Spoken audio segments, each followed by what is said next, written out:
Her room was like a museum.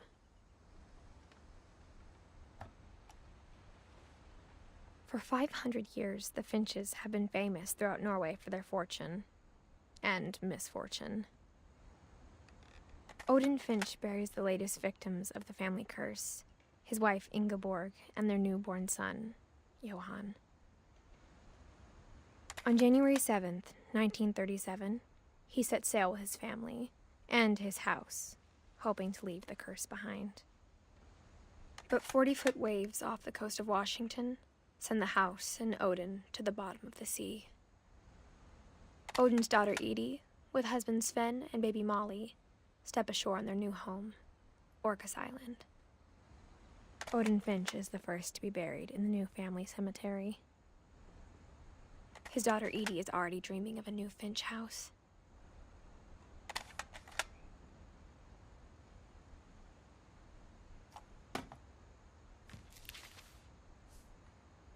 Whatever's wrong with this family, it goes back a long ways.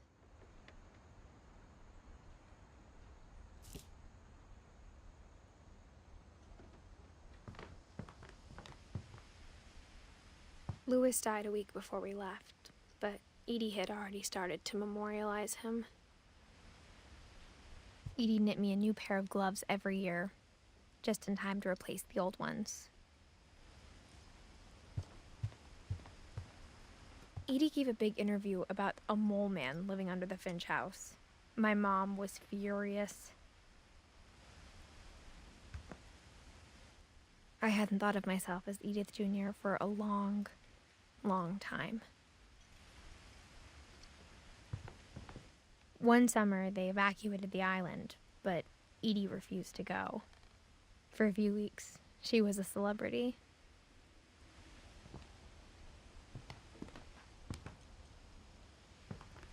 When Edie told people Sven was killed by a dragon, she could also have said he was building a dragon-shaped slide that collapsed. She could have, but she didn't.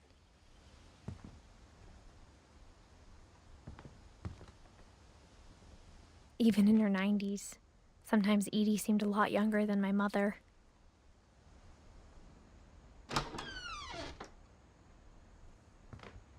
The only trace Grandpa Sam's first wife, Kay, left on the house was the pink bathroom.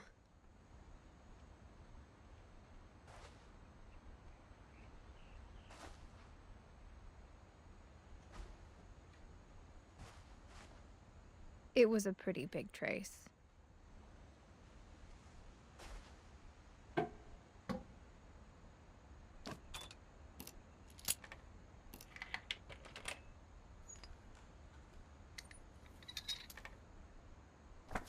There's a secret in this bathroom.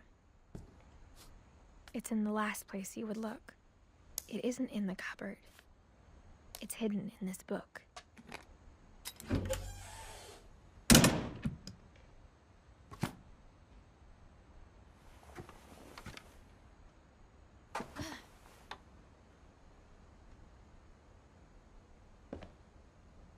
Sven gave Sam an old camera he'd refurbished.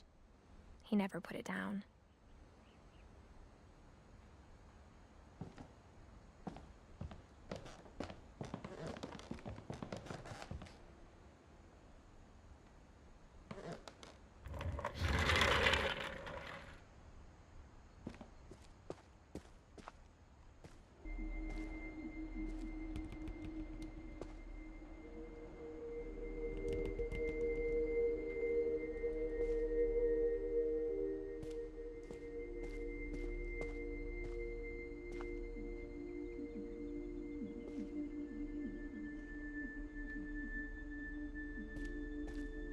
I knew Grandpa Sam had a twin, and that he never talked about him. I guess my grandpa didn't like history any more than my mom did.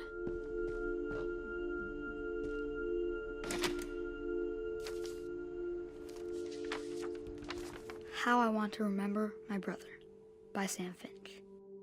The thing I remember is that when he made up his mind, that was it. My brother said he'd die before he ate another mushroom, and he did. At Barbara's funeral, we swore he'd never be afraid again. And he wasn't. I think Calvin always wanted to fly. Sam! Calvin! Dinner's ready! Coming! But that day, he finally made up his mind to do it. I told him going around was impossible. Maybe if I hadn't said that, Calvin! I'm not gonna tell you again! maybe if the wind hadn't picked up, then maybe he'd still be here. But I doubt it. I think he'd already made up his mind. That's what I want to remember about my brother.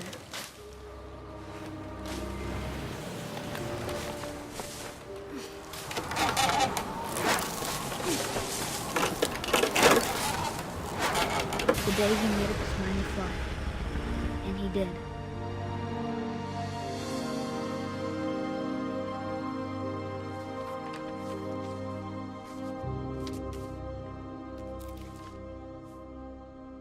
Calvin's story felt strangely familiar. When I was younger, I remember trying to do the exact same thing.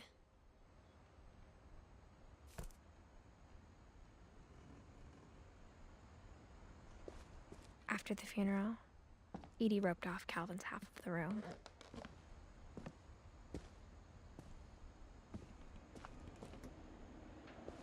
Mom said Grandpa Sam enlisted at 18 and never set foot in the room again.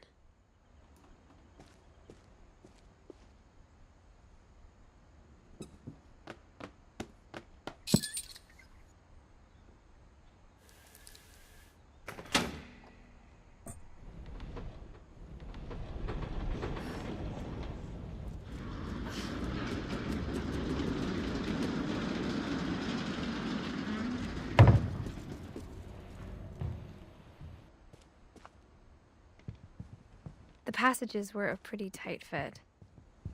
They'd obviously been built for smaller hands and bellies.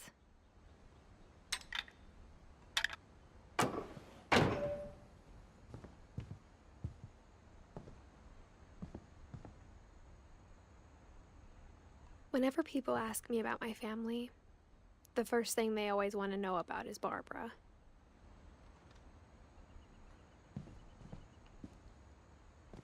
Mom must have locked the third floor stairs on the night we left.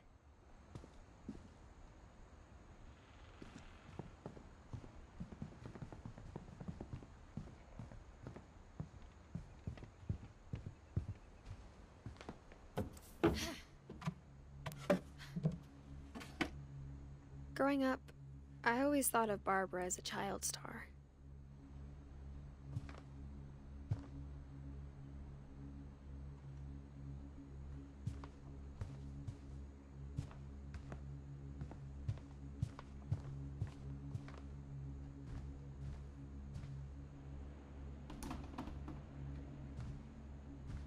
I never thought about how hard it must have been for her afterwards.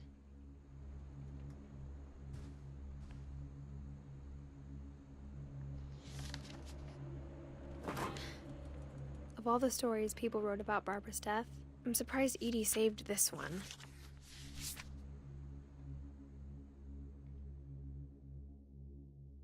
Old Jack here with another ghastly tale inspired by America's most unfortunate family. I'm calling it The Surprise Ending of Barbara Finch.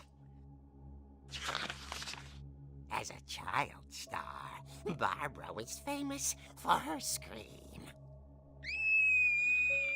Now at 16, she was all washed up, a has-been. But in a lucky break, she'd been asked to perform her signature scream at a local convention for monster movie fans. It was just the boost her career needed. Unfortunately, her scream hadn't aged well. Getting better.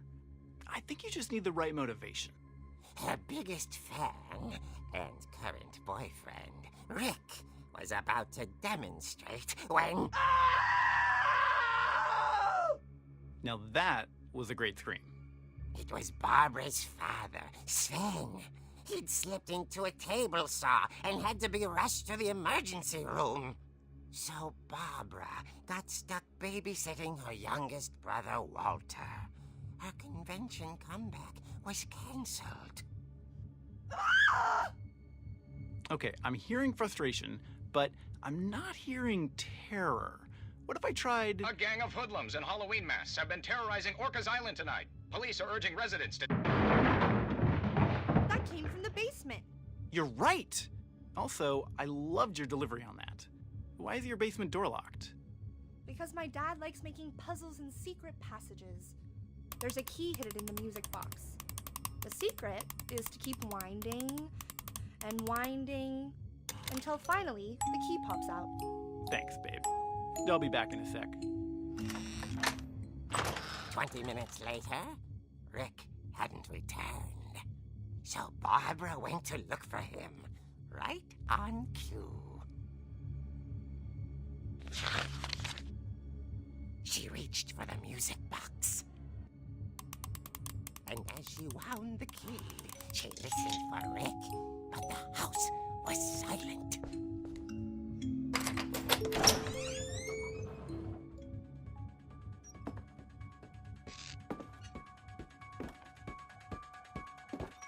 She found Rick's crutch and imagined the worst.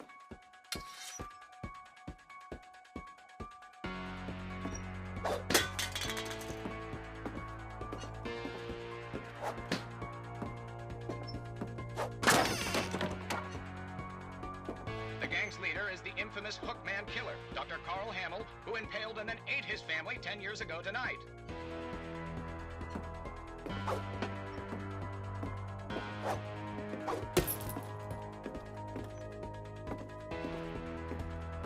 The old fridge rattled and grew still.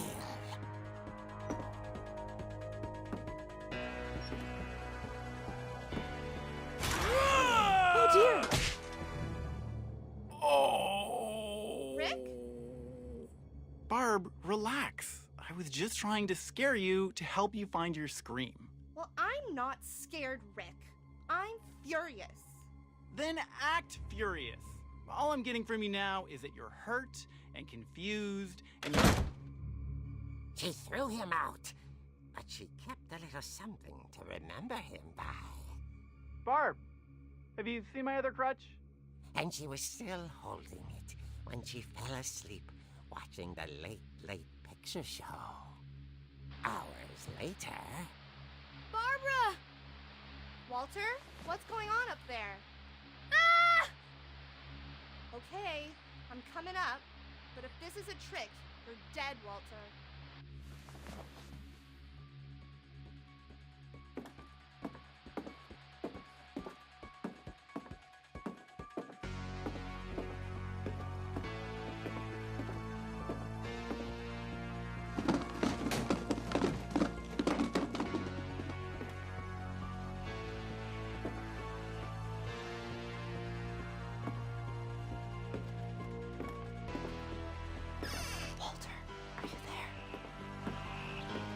Walter had vanished, but his bedside radio was still on.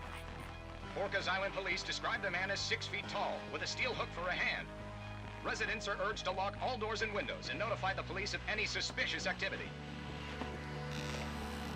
Barbara turned, saw the hook man, and was speechless. He was quite smashing. And he really was. He couldn't get enough of Barbara. Okay, Barbara, there's gotta be another way out of here.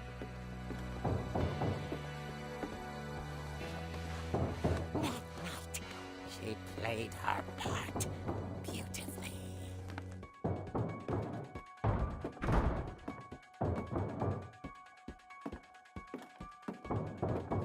Molly's door hadn't been opened in years. The hinges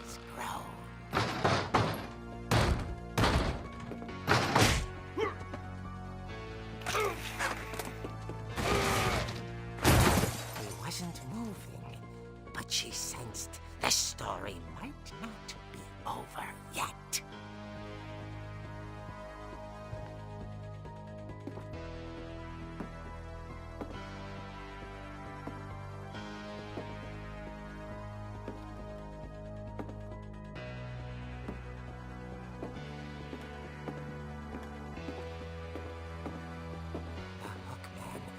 Vanished. She listened for his breathing, but all she heard was...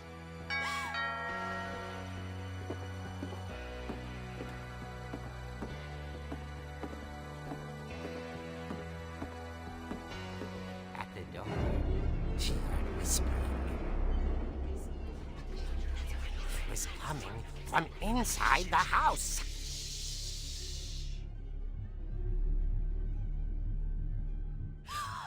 Oh dear.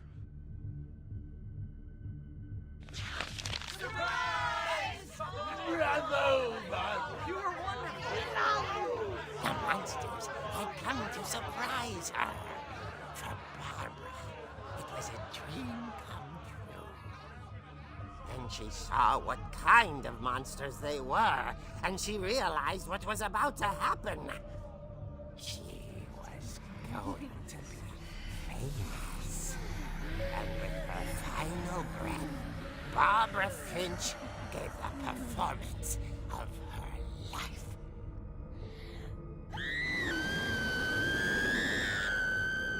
I wasn't there myself, but I hear Barbara was magnificent.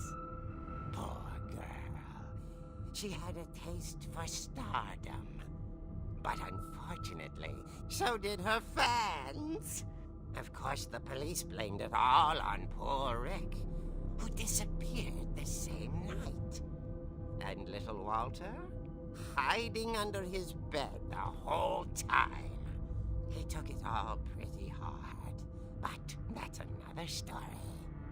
As for Barbara, tucked inside the music box is all they ever found of her. Her ear. Now that's what I call a real eerie tale.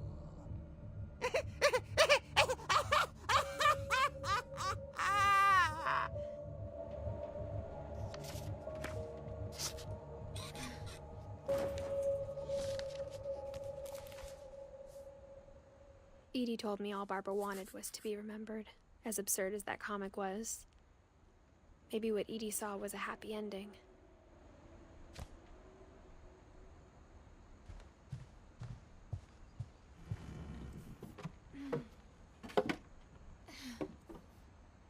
I guess now I know why Mom didn't like me playing with the music box.